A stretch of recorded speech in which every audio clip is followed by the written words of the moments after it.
Welcome to रजनीगंधास recipe. आज आपण इथे बनवतो आहे मिनी सामोसे, तसंच चॉकलेट सामोसे. बघा कसे एकदम क्रिस्पी झालेले आहेत, छान तजेलदार झालेले आहेत. तर तुम्हालाही बनवायचे आहेत ना असेच सामोसे, तर नक्की लिंक बघा आणि असेच एकदम क्रिस्पी खमंग खुसखुशीत असे सामोसे, मिनी सामोसे प्लस चॉकलेट सामोसे बनवा आणि आपल्या मित्रमंडळींना, शेजारी सगळ्यांना खाऊ घाला. तर मंडळी, ही रेसिपी कशी वाटली बघा आणि नक्की कमेंट करा.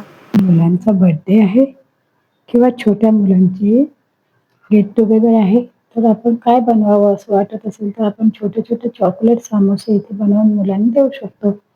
मुलं हे खूप एन्जॉय करतात. हा चॉकलेट समोसा कसा करायचा त्याची लिंक मी तुम्हाला देते. बघा समोसाचा आकार कसा छान. बरं आपल्या महिलांची जर किटी पार्टी असेल किंवा हळदी कुंकवाला काही द्यायचं असेल तर काय